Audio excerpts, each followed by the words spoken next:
Hey guys, Ellis here, coming at you with a new scout report. As you can tell, the episode will be on Issa Diop. All the stats that I will be going off of will be from his time at Toulouse last season, rather than using stats from this season while he's been at West Ham, just because he hasn't really had much play time. I think I've only seen him have 2 appearances out of about 6 games. So just so you get a really broad sort of idea of what he's like, I'm going to use his stats from last season because he played over 30 games last season. So yeah, I do just quickly want to mention the fact that I have noticed that I think almost 90% of my viewers are not subscribed to me, which is a shame because I'm getting sort of 20-30 views per video, and I'm only on 28 subscribers, but some of my videos are now going up to like 60. Like the Kai Havertz video went up to 60 views, and for the people that are watching this aren't subscribed, I am producing this sort of content. I would say often, but it hasn't really been often over the summer. But hopefully, towards the winter and the new year, I will be uploading a lot more. So if you do want to subscribe, go for it, because this sort of content, this sort of scout reports, I will be uploading more and more frequently, as well as other football related series, and I've still got a few things in the works I'm thinking might be actually quite cool and quite enjoyable. So yeah, so if you are watching, you're not subscribed, do subscribe and do click the notification bell just so you're up to date. And yeah, let's just jump straight into this. Alright, so as I said, I'm doing this on Issa Diop.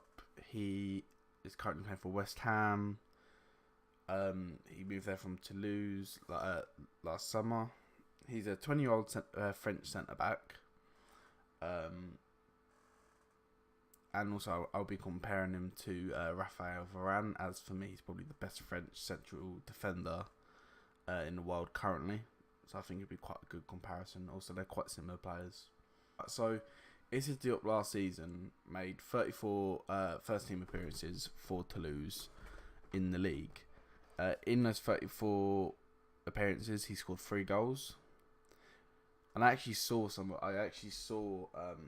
his attacking output. I watched some sort of videos just when I was researching him, and a lot of his goals were actually with his feet rather than with his head. He's actually got quite a good eye for goal from what I've seen. So we're in and around the box, rather than, I think I saw he scored 1 header and 2 shots with either foot, and they're literally been, second balls, knockdowns from corners, and he's volleyed it in.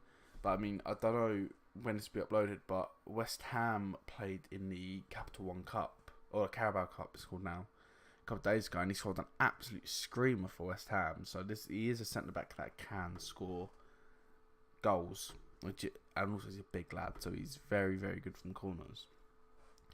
Last season he made 3.9 tackles and interceptions per game. If you compare that with Varane, who only made 2.2 tackles and interceptions per game, although the higher number does correspond with the fact that he was playing for a Toulouse side that did finish quite low in the league, I think. I don't think they got relegated, but I think they did finish quite low. Yeah, so Diop was also averaging 2.8 aerial duels per game, winning 1.7 of those. So he's winning over 60% of his aerial duels. He is a very tall lad, and he's very sort of big as well. He's a really sort of imposing defender, so these sort of high aerial duel per game sort of percentages doesn't surprise me. When you compare that with Varane, who was averaging 2.9 aerial duels per game and winning 1.9, so that kind of puts it in perspective. They're pretty much even in terms of their aerial duels and winning them, the percentage that they win them. So that kind of, you can imagine if you've seen Varane play, especially in the World Cup, of how good he was in the air, that kind of, Diop is kind of at that level.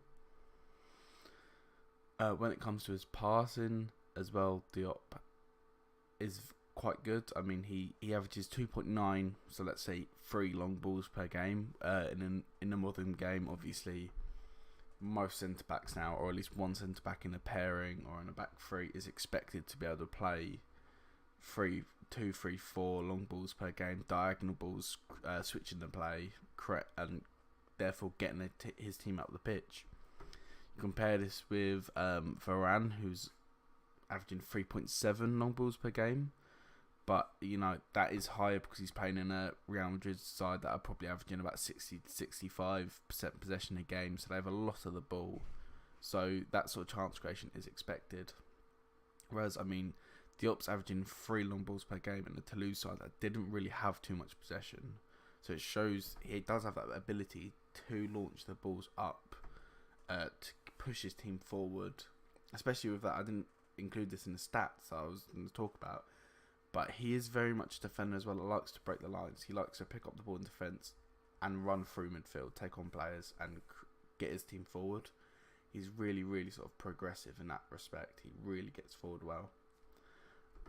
With these, he averages 36 passes per game compared to Varane's 49. But again, that's just varied on the possession stats. Obviously, the Real Madrid players are going to have a lot more passes completed than Toulouse players. And Diop is averaging about 80% of his passes being completed, which is quite high, especially in a team that is a lower league team. Again, he's averaging he's got a very good completion rate compared to Varane's 91% completion rate. So in my opinion, I've watched a bit of Diop now, and I've watched him play live for West Ham now, and I do think he's got I say this every episode that he's got a high potential, and he has got a high potential right now. I don't think playing at West Ham will necessarily get him to reach his potential. I actually think that move has probably hindered him a little bit because for some reason he is not playing. He's not starting. He's behind Balbuena or the Paraguayan centre back they brought in, and Ogbonna. So he's benched most games. But I do think if he went to a different club, maybe a club like, I could see him if he went to Leicester as a replacement for Harry Maguire in the future. That might be quite good because he will get game time, especially under Claude Puel, who's quite a good developer of players. That might be quite interesting. Also, he is very much in that Harry Maguire mould in the way that he plays the ball forward. He runs into midfield. He gets into the final third, not from set pieces, which is I actually quite like in a centre back because he's also quite pacey, so he can get back if he gets caught out.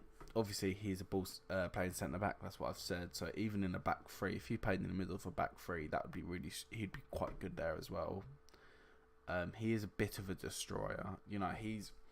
I watched some of his tackles, and as much as he is this player that's quite good attackingly for a centre back, he also loves to tackle. A lot of his tackles that I've seen, he does a lot of these, where it's 1-on-1 and he makes a big tackle or a 50-50 challenge and he wins the ball. He wins the ball all the time. It's really kind of promising to see a centre back with these aspects. Like, he's averaging a lot of tackles, a lot of aerial duels completed. He's averaging a lot of long balls. He's getting up and scoring goals. He's really tackling well. It's really promising to see. Like I said though, it's just a shame he's at West Ham. I think if he wasn't at West Ham, he would develop into a really, really all-round great centre-back. Think, for me, he almost reminds me of like, as much as Varane, he reminds me of Van Dijk, in that Van Dijk is just good at everything.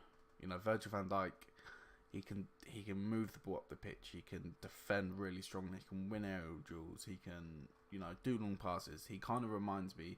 He's more in that Van Dijk mould where he can do pretty much everything you want a centre back to do. He can play in any sort of back three or back two or back four formations. He's very, very versatile. So yeah, it's just a shame he's at West Ham because he won't develop there.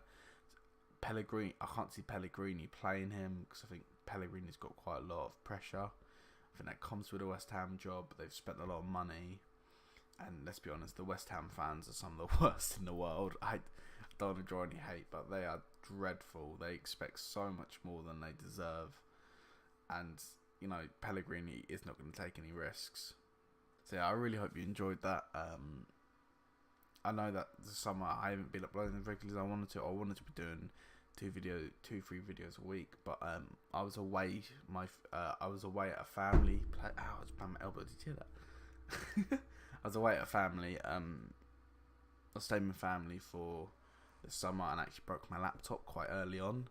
so I didn't really have any access to actually upload videos, edit videos, or create videos. So that's kind of why the uploads are they're a bit sketchy. When I did manage to get hold of a computer, that's why they're a bit sketchy. But yeah, I'm hoping as of September and October, I'll be back at uni. I'll have more time to create videos. So yeah, hope you did enjoy, guys. As in the beginning of the episode, if you're not subscribed, please do subscribe. This sort of content will be uploaded more and more frequently now. These sort of scout videos, it's just a good way of, it's good to watch, if you're interested in football, if you're interested in just players and stats, these videos are for you. And I think that you definitely should subscribe. I know I would say that, but yeah. So yeah, I hope you enjoyed. Please give me some feedback if you want to. Please give me feedback, like, comment. Any feedback's good feedback. And yeah, thanks for watching, guys. Bye.